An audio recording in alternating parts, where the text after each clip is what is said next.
Bonjour et bienvenue sur cette chaîne dédiée au concours de la fonction publique.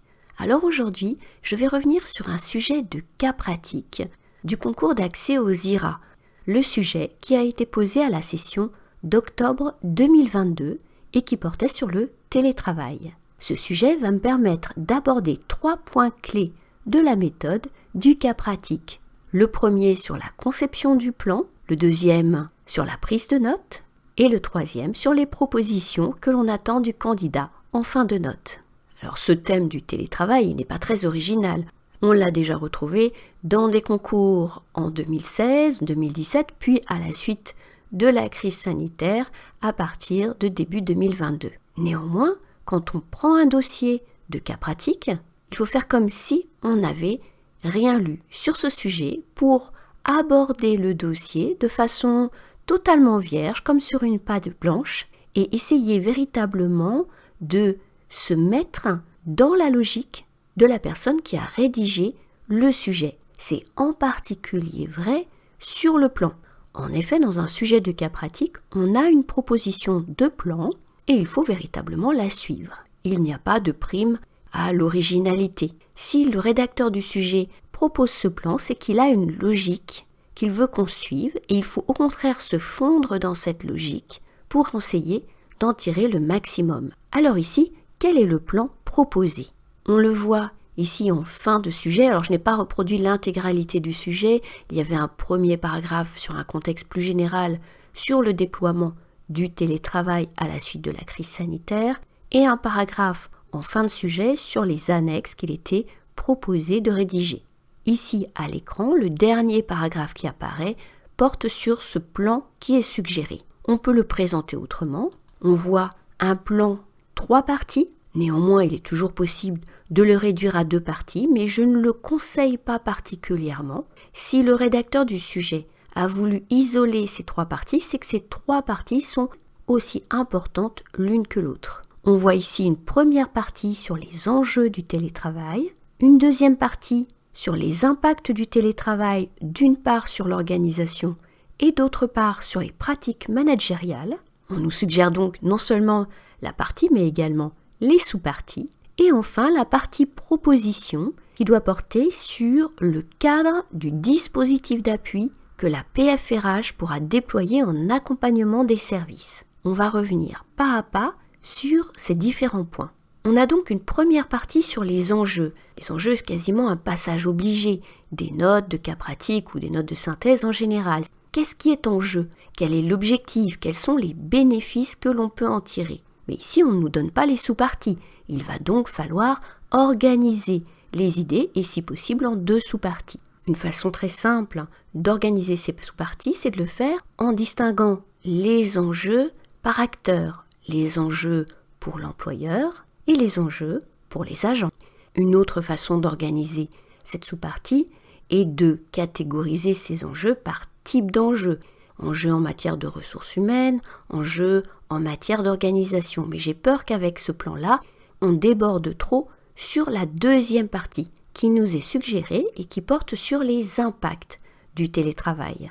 Alors on nous donne donc les sous-parties, les impacts sur l'organisation et les impacts sur les pratiques managériales. Enfin, la troisième partie, la partie proposition, porte sur le cadre du dispositif d'appui. Pas très simple comme rédaction. En quelque sorte, on nous demande de tracer les grandes lignes du dispositif que la PFRH peut apporter en appui aux autres directions de la préfecture pour mettre en place ce télétravail. À mon avis, on peut interpréter le terme de cadre comme voulant dire qu'on nous demande les grandes lignes et non pas tout le détail de ce dispositif d'appui. Donc un plan en 3 parties, alors pourquoi je déconseille le plan en 2 parties? Eh bien le plan en 2 parties, ça pourrait être grand 1, les enjeux et les impacts, grand 2, le plan d'action, les propositions. Mais ça reviendrait à traiter très rapidement les enjeux et peut-être à ne pas suffisamment distinguer les impacts sur l'organisation des impacts sur les pratiques managériales. On pourrait également imaginer un plan en 2 parties, avec en première partie les enjeux et en deuxième partie une première sous-partie sur les impacts, une deuxième sous-partie avec les propositions, mais là aussi on risquerait d'être un peu rapide sur les impacts. Donc il me semble qu'il vaut mieux respecter ce qui nous est proposé, un plan en 3 parties. Ce qui ne veut pas dire que ces 3 parties seront exactement de la même taille. En particulier, la dernière partie, qui regroupe les propositions, peut être plus courte et n'est pas obligatoirement organisée en sous-parties. Alors une fois qu'on a bien lu le sujet, qu'on s'est bien imprégné des différents éléments, en particulier qu'on a repéré les différents acteurs, la situation professionnelle, eh bien on ouvre le dossier. Mais ce dossier, on va l'ouvrir en ayant une stratégie de lecture. Ce que je te conseille, c'est de lire les documents dans l'ordre. En général, dans les dossiers du concours des IRA, ils sont placés dans l'ordre. En mettant de côté simplement les documents trop juridiques, cela, tu vas attendre d'avoir dans le dossier d'autres documents qui te permettent d'avoir des clés, des guides de lecture. Ces documents, on va donc les lire un par un, mais on va surtout se focaliser sur des informations bien précises qui vont nous permettre de remplir ce plan, de répondre à la commande. Alors je te propose une stratégie qui est tout simplement d'utiliser des stabilos de couleurs et d'affecter, avant de commencer la lecture, une couleur à chaque partie du plan. Éventuellement, là tu vois que pour la deuxième partie sur les impacts, j'ai choisi 2 couleurs, une pour la première sous-partie sur l'organisation et la deuxième sur les impacts pour les pratiques managériales. Alors évidemment, la partie proposition, on ne la trouve pas entièrement dans le dossier, on aura donc peu de choses à surligner, mais néanmoins, on peut trouver des pistes. On trouve d'ailleurs des pistes également dans le sujet lui-même. Tu vois ici que dans le sujet, on avait une description des différents appuis que peut apporter la PFRH en général. On nous demande donc de décliner ces formes d'appui sur la problématique du télétravail. Cela m'amène à parler du dernier point que je voulais évoquer aujourd'hui, qui sont les propositions. Il est très important, quand on aborde cette partie proposition, de bien lire la commande. On nous demande donc le cadre du dispositif d'appui que la PFRH pourra déployer en accompagnement des services. Tous les mots comptent. Et il faut bien se situer au sein de la PFRH dans laquelle on est censé travailler. On apporte donc un appui aux autres services. On va décliner, on l'a dit, ces formes d'appui en fonction de la thématique du télétravail. On va donc évoquer l'appui pour apporter des solutions d'amélioration de l'organisation du travail, promouvoir une culture du changement. Et ici, on a un changement non seulement en termes d'organisation du travail, mais aussi de pratiques managériales. Et on va apporter des outils de travail innovants. On avait d'ailleurs des pistes dans les annexes, puisqu'on avait par exemple une grille d'auto-évaluation.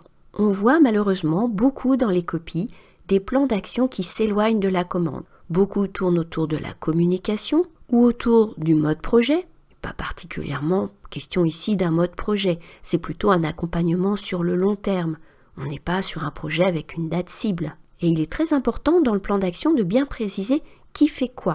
Ces propositions, on les fait un destinataire de la note, ça ne veut pas dire que c'est le destinataire qui pilote toutes les propositions, mais il va les valider. Elles doivent donc concerner la PFRH et détailler des leviers qu'elles peuvent mettre à disposition des autres directions. On ne demande donc pas de décrire tous les moyens d'action dans un service de gestion du télétravail. On est bien sûr qu'est-ce que peut apporter la PFRH pour faciliter ce déploiement du télétravail dans les meilleures conditions. Donc un plan d'action réussi, c'est un plan d'action qui prend d'abord en compte le rôle des acteurs, en particulier le rôle de la structure dans laquelle on est censé travailler et qui apporte aux responsables de cette structure des éléments, des propositions, des suggestions d'action que l'on soumet à son arbitrage. Donc voilà quelques enseignements que l'on peut tirer de l'analyse de ce sujet de cas pratique du concours des IRA d'octobre 2022. Je te propose de consulter un plan détaillé sur ce sujet, ainsi qu'un exemple du dossier surligné avec les codes couleurs dont je t'ai parlé, qui te permet de voir toutes les étapes de la lecture du sujet jusqu'à ce plan, comment surligner, comment prendre des notes au brouillon et comment concevoir ce plan en fonction du plan qui t'est suggéré dans le sujet. Tu retrouveras ce plan détaillé dans une formation sur le cas pratique des IRA, avec d'ailleurs d'autres plans et d'autres sujets. Je te mets une description de cette formation en commentaire du podcast et en description du podcast. Cette formation en ligne, tu peux la suivre à ton rythme.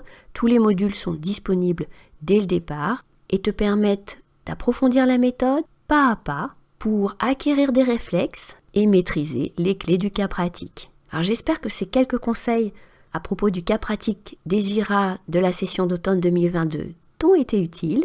Si c'est le cas, n'hésite pas à liker le podcast, à le partager si tu le souhaites, à le commenter. Tu peux retrouver d'autres podcasts sur le cas pratique des IRA sur cette même chaîne. Je te mets en fin de vidéo un lien vers la playlist dans laquelle je les ai rassemblés. Il me reste à te souhaiter très bonne chance pour les concours que tu prépares et à très bientôt sur YouTube.